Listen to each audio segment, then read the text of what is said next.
Are you a woman standing at a crossroads, eager for change? It's time to connect with your authentic and empowered self at Boss Leap.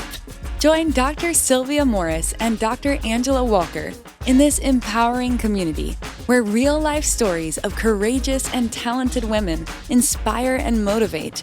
Engage in honest conversations that foster well-being, drawing from our own journeys. Let us guide you toward profound growth and transformation in both your personal and professional life.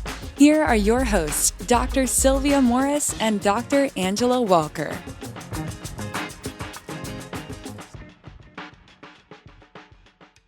Welcome back to Boss Leap Podcast. I'm Dr. Angela Walker, and I'm here with my amazing co-host, Dr. Sylvia Morris. And here at Boss Leap, we share real stories and real strategies to help women make bold moves and live with purpose.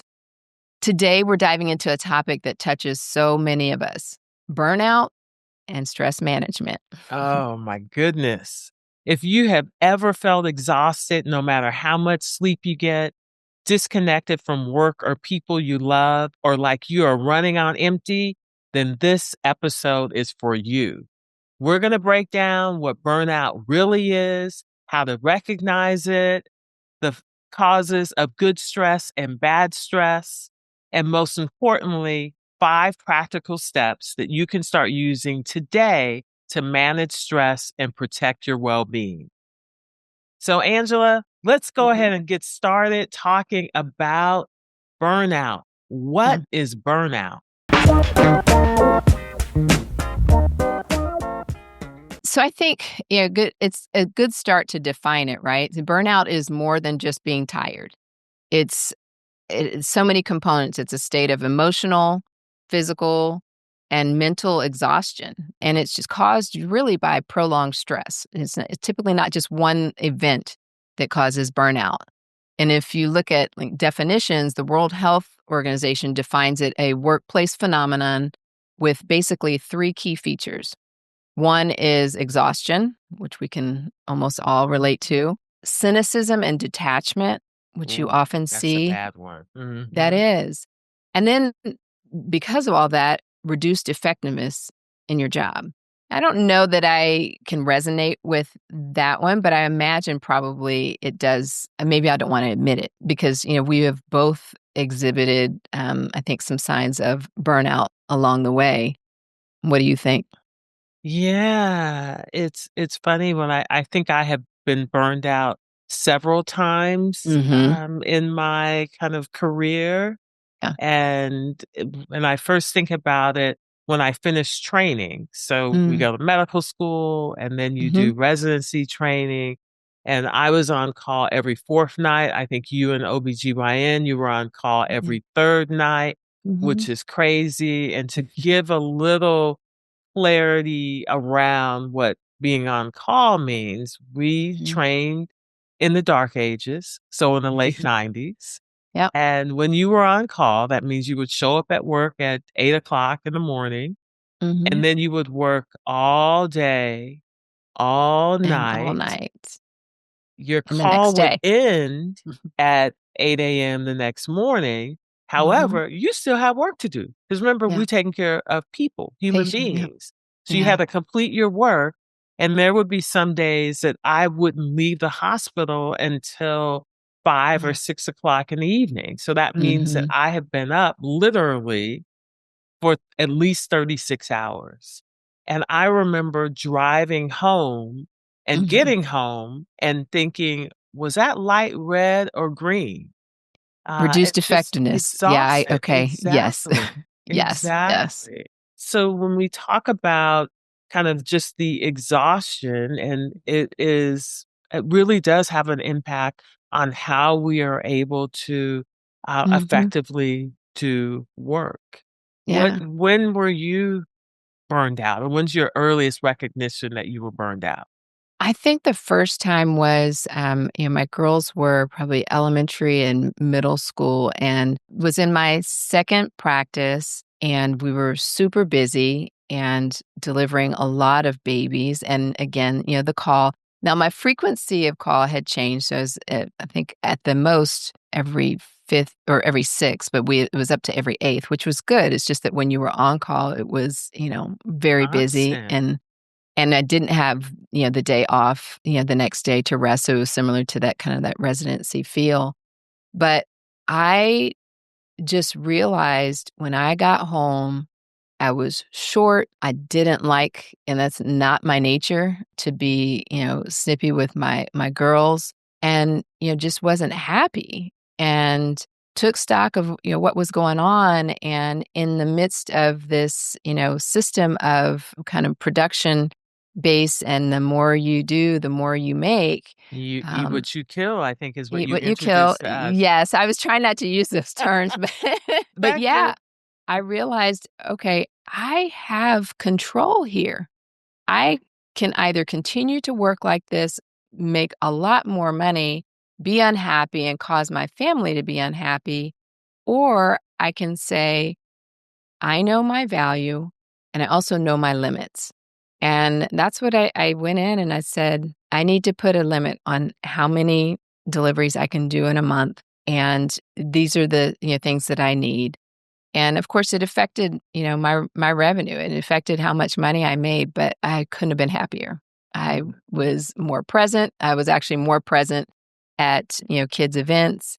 And I realized, at that was my first, I think, moment of, like, agency.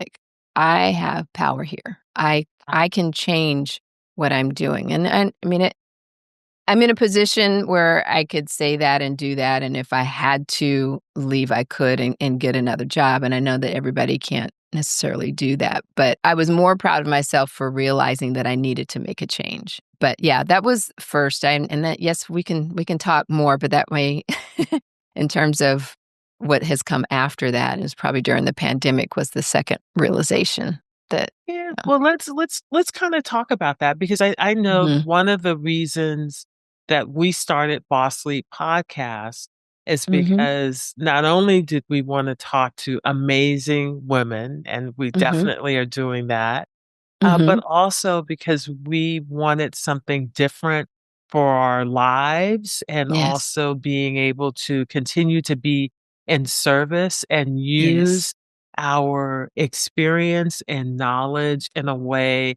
that pays it forward for the next generation of leaders and physicians, yeah, and women physicians in particular, or mhm, women in general.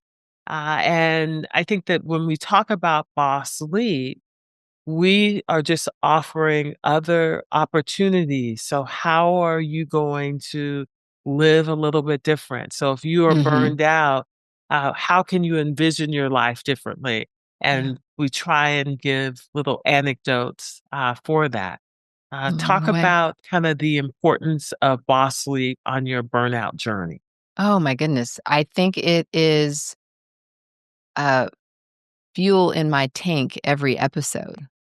There are so many stories and a lot of commonality in the messages that are woven through the stories about just staying encouraged, saying no, knowing when to say no, knowing your value, um, and the support, like the importance of us having a sisterhood of support for one another instead of like competing with each other, but more It's in terms of community. collaborating and community. Yeah, and I think that's really important. And just talking about burnout in general, right? It's if you're highly successful, it's not one of the things you're supposed to be talking about in terms of being someone that someone else looks up to. But if we don't talk about it, if we don't make it tangible, real, something that people that can see, then how do we really make effective change so people are living their best lives is the way I look at it.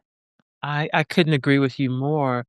And suffering in silence, we Mhm. have heard of women Mhm. who were suffering in silence Yeah. and decided to take their own lives Mhm. or use other Absolutely. methods in which To maladaptive soothe. coping mechanisms, which Absolutely. we will get to. Yeah, But so I why think don't we get into that? I mean, why don't we talk about how, how do you recognize burnout? Like, how do you know if that's you? And I think there's, some just common, symptoms that, we persistent fatigue. It doesn't improve. You rest, you sleep, but you still just feel very tired, fatigued all the time. definitely irritability, Mhm. hard to kind of, focus and Mhm. concentrate. Yeah. My patience, I'm kind of impatient by nature, but being really kind of outwardly Yes. impatient and not being able to kind of self-regulate, Yeah. that and the offering of grace, which I learn all the time, from you, is Mhm. another symptom of burnout. Yeah. Loss of motivation or feeling like you just feel checked out. Like no matter what's going on, you just, you know, kind of check because you just don't have the emotional capacity anymore to deal with those things.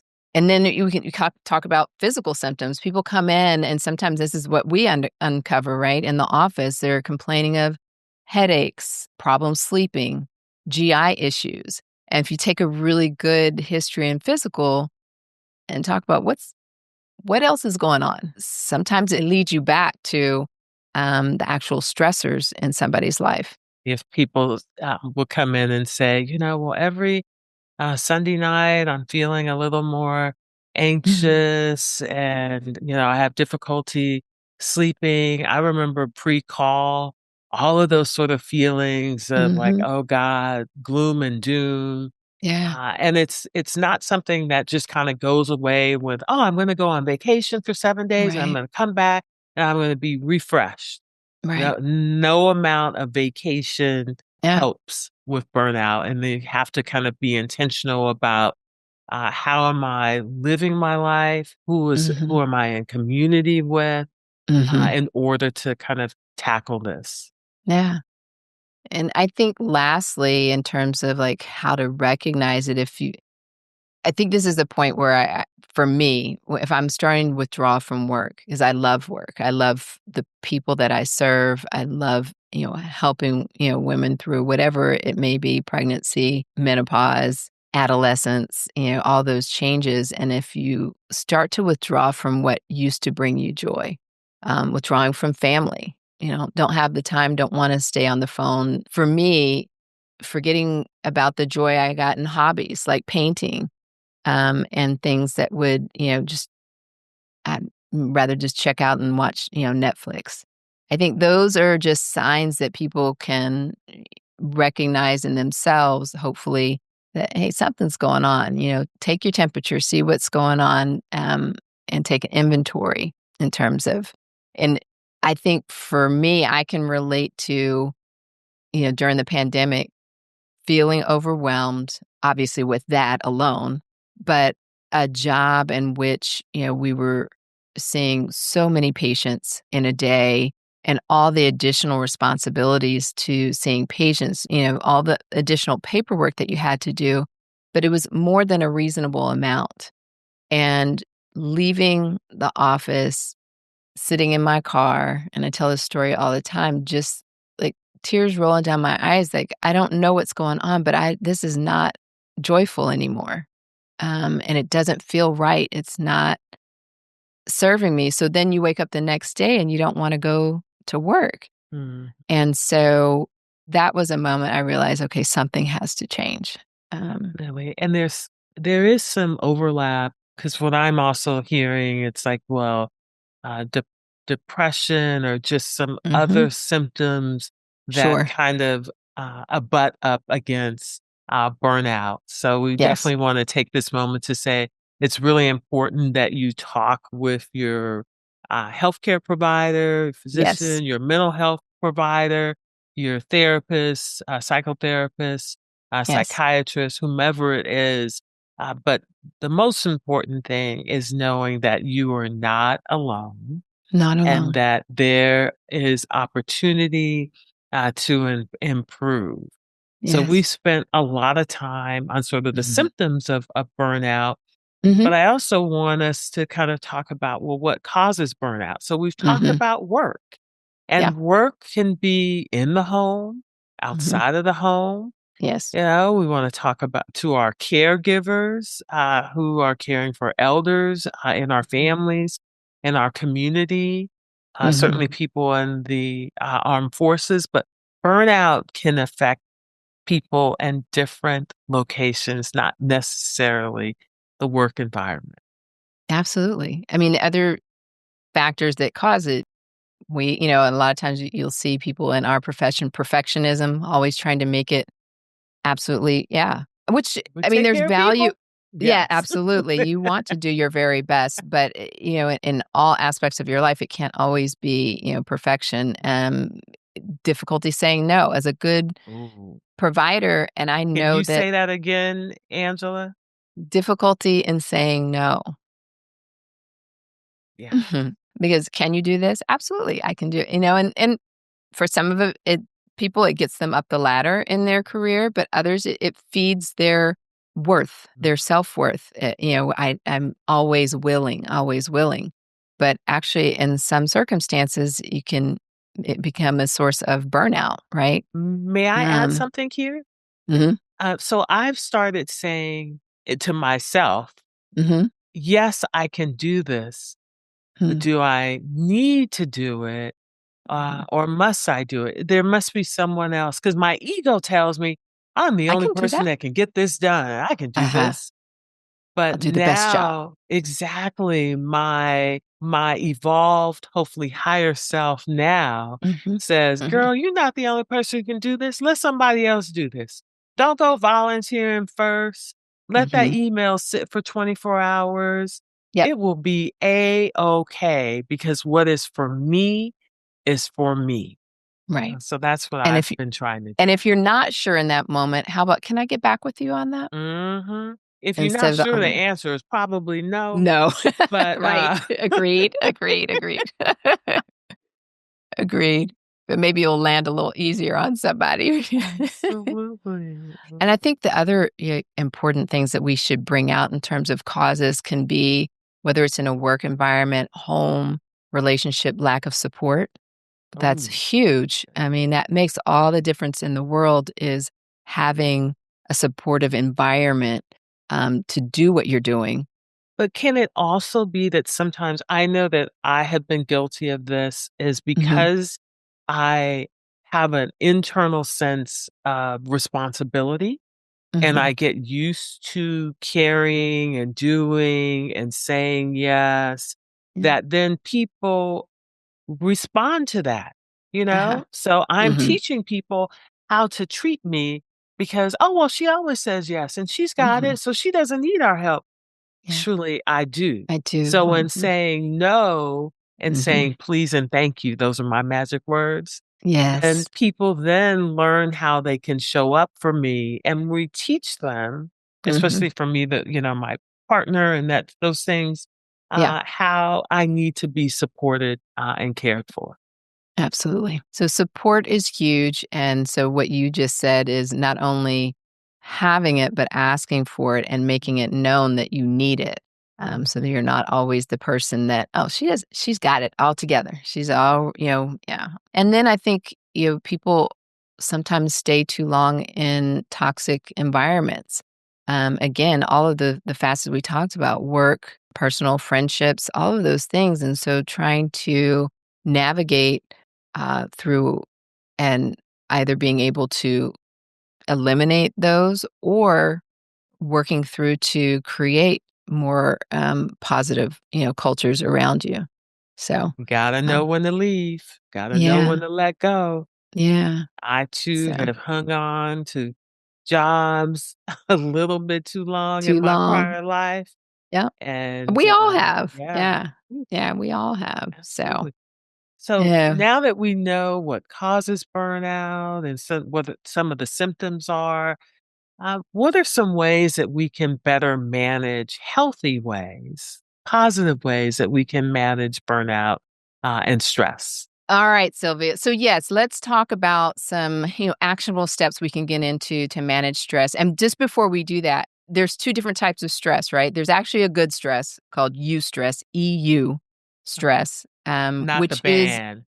Not the Kick you bad, in the like butt. distress. Distress is what we're trying to address here. But eustress is like that stress you get before a presentation like this that motivates you to prepare, for that Okay. speech, or the stress before you propose to a partner, that type of, the good stress, but that's used in a positive way, we should say. But the distress that is negative, that's what we're really talking about. And I think we talked about, maybe addressing like, 5 actionable steps. And one I call pause and notice. So, like using mindfulness or breathing techniques to ground yourself. So, resetting, taking a deep breath. What's going on? Like, why do you have a headache right now? Why all of a sudden do you feel like you're panicking? What's going on? Whether it's, we tend to use like the Calm app for our guided meditation. So if you have, 7 or 8 minutes to do a quick meditation, whether you have a moment where you can just close your eyes and Headspace pray. does it like in a moment. It takes you through some breathing Yeah, there's exercise. so many things that we can use, but just pausing, stepping away, going to the bathroom, Mhm. close the Yes. stall, and do whatever you need to do other than take care of personal things. Mhm. But just to pause and reflect on what is going on in this moment. So it's actually just being aware, taking time to be aware of what's causing you to feel the way you're feeling. I love that. So pausing. And Pause. then one of my favorites Mhm. is setting boundaries. So Yes. we talked about learning how to say no, me, being very protective about my evening time. Yes. So I typically don't kind of talk on the phone after about 9 o'clock at night because I need Mhm. to get ready to go to bed. Sleep Now the habits. next thing I need to do is set a boundary on social media, so I Mhm. need to put the phone down, Yeah. stop doom scrolling, Yeah. at that time as well, but we are all Perfect. works in progress. Yeah. So That's pausing, great. setting boundaries, what else? Yeah. I love that. And boundaries can also be with work. Mhm. So, if Don't for answer that this work, email at 8 o'clock at right, night. right. Because if it's something that can actually wait until 8 in the morning, Mhm. are you really going to be, number one, are you really going to be your best at 8 o'clock at night? And I what good might be does a that? little snarky at 8 p.m., but that's just And you have a different bright outlook in the morning. So yeah, setting boundaries in all aspects of life and learning to say no. That's something that I think number 2, that's a big one for me. Number 3 is move. We talk about that all the time. Move your body.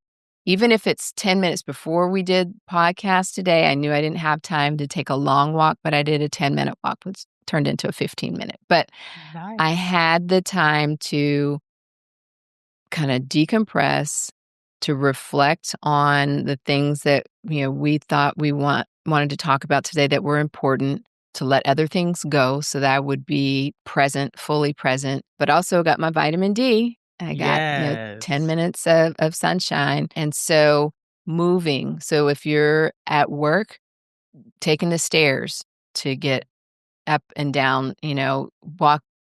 Instead of fussing about not being able to find a parking spot, park as far away as you can and walk in, to wherever you need to go. Gives you that extra time to, again, decompress or to reset. But it's also movement, so it, reduces some of the stress hormones naturally. So find your favorite way to move. Love that. I know some Mm. people dance and some Yeah. do Pilates and some people Yes. play pickleball or Yeah. tennis, So but many things. a nature bath, Swim. but walking, yes, swimming, absolutely. Yeah. Yeah. And that brings us to our next Mhm. stress management step is connecting with others. I think of Yeah. this as kind of community. Mhm. And there are lots of ways in which we can connect. And Mhm. yes, we know there's texting and emailing and calling. I'm a huge fan of a handwritten note. Yes, you are. It's a postcard thinking of you. Oh, I have them everywhere. You're So so, like I Angela said, just thoughtful. flashed a photo of a card that I sent to her. I probably use 3 words in most of my cards. Sometimes I'm a little, Yep. more loquacious, in my writing, but I Very love a note. intentional. It Yeah. just says, "Hey, I am thinking of you." There are some people that I talk to on their way to work. I know Mhm. that they are driving between, Yeah. 8 AM and Mhm. 8:55 and just say, "Hey, how are you?" I Yeah. do try and keep it light when I talk to Mhm. people on their way to work, Mhm. because I think that heavy conversations so early in the morning, I'm like, "Look, that's too much. That's too Yeah. much." But how do you connect with others? I love being one-on-one with somebody, so over a meal, that's great.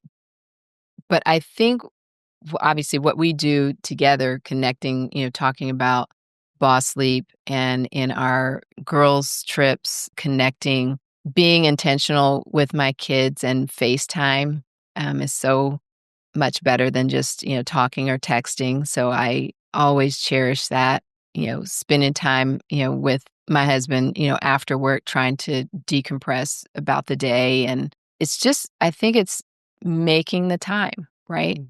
Mhm. We're What about so busy. Sebi? Sebi just sent me a text and was like, "I'm not getting any love. There's no connection with me." Seb gets all the love. He's so easy other than his high maintenance skin issues. He is, yeah.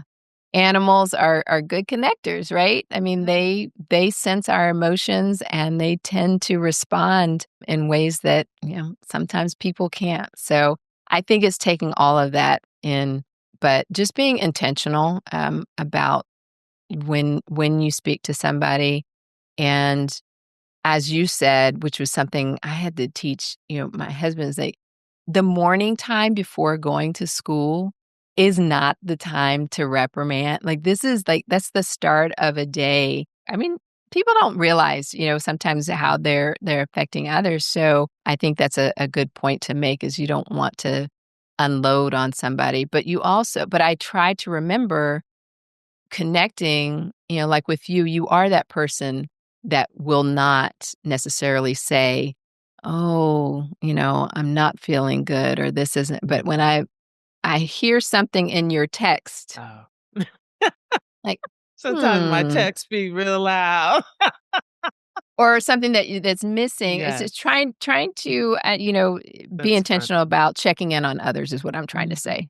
So Yeah. connecting is just checking in with others, not always being the person to download when somebody's a good listener is checking in on them. So That's true, and it's funny because we've known each other for so long that you're right, oftentimes it's a thing that is missing that you're like, "Oh, Mhm. let me "Are call you them okay?" and Yeah. find out." So Mhm. we've talked about pausing, Mhm. setting boundaries, movement, Yes. connection, and then Mhm. finally rest. Yes. Rest as resistance, we know Love has that. been in the vernacular. It is a book, Yes. but talk to us about rest. How do you rest? Sleep, and Yes. I will have to say, I mean, we're just being honest, right? It's difficult for me, it's very relatively easy to sleep, Mhm. and it always has been, and that I know is a gift from God because I That know everybody is. doesn't have that. But when you are with a partner, then their habits may be different than yours, and I think overall, the most important things in terms of resting is, sleep is one, and so coming up with a routine that works for everyone. And so what you mentioned is, trying to turn off screens before bedtime, doing things that are, relaxing. And would love to have a nice cup of chamomile tea right before going to bed, but then I know for sure I'll be up Yeah. in the middle of the night. Mhm. Mhm. Yeah, you said it almost. But getting a routine in terms of what helps you to sleep. For me, it's the ocean sounds. I have 2 snorers, my husband and the bulldog, so so I have to have the ocean sounds going, but it's interesting how if I'm away and I don't have that sound, it's harder. So you get into, these things that you may think, "Oh, that's not gonna work," or "That doesn't work," but once you make it a habit, it does tend to, work. Nutrition is important. What you put in your body, how you eat, making sure you're hydrated helps with that rest and recovery component, recovering, from the day. And reflecting practices. I love Shia's notion of reflecting on the day, and if there were things that she felt like, and this was one of our guests, Shia Grant Gibbs, who has her book, and forgive me because I can't The remember the title. process. The process. But she talked about her habit of whether she's in the bathtub or relaxing, not necessarily rehashing the day like, oh, I wish I had done this or this different. But if there was a circumstance that she thought she could have responded to differently, kind of rehearsing how she would do that because things come up again, right? So Until we learn the reflecting. lesson, it keeps showing up. Yeah. So reflective practices, I think, are important, not just, moving on to the next day, but reflecting on what really went well. So sharing your wins with yourself, but then also, thinking about, what I'd like to do different tomorrow. Like that. And I'm just going to add in naps. I'm a big Naps are napper. great. I Yeah. love like a late afternoon nap. It Yeah. helps me, certainly feel restored. It just gives me a little bit of respite during the day that I can then go into my evening and get my Mhm. additional walk and all of the things. So Yeah. I love a nap. Now, do you have a time constraint on your nap? Like how much is too long? I usually don't have that kind of time. Yeah. I like a 45-minute nap. I was reading recently that I think somewhere around 20 minutes or so is optimal, I don't get that. I don't know but how people that's do that. not long enough quite Yeah. for me. I like Yeah. 45 minutes, and I like Yeah. any time, 4:30. It has to be before 6 o'clock. Well, yeah.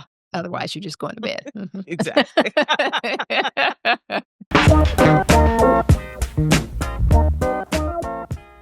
Oh, man. Well, this was great. I mean, I hope, you guys have heard something that resonates with you, and most importantly, realize that burnout doesn't happen overnight. It builds slowly, and the truth is it can happen to any one of us. It's happened to us, Multiple but times. multiple times. But the good news is with awareness, boundaries, and simple daily practices, there are ways that we can manage stress and help us to ultimately thrive instead of just being in the practice of surviving, surviving till the next day. Remember, you don't have to do this all on your own. You don't have to carry burnout solely. Start small. Choose one step from today's conversation and Right. put it into practice this week. And we want to just thank you for joining us on the podcast. If today's episode resonated with you, definitely share it with a friend who might need to hear it too.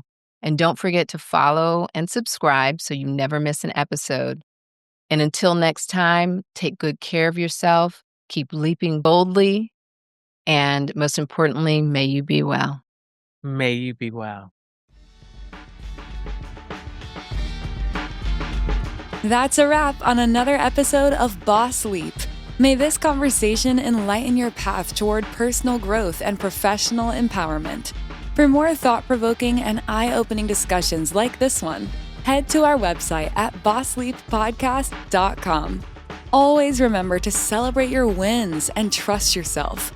A positive mindset can push you out of your comfort zone and into far greater heights. Until next time, may you be well. Before we go, there's one more thing the lawyers have asked us to include. It's the legal language, and you know how doctors love lawyers.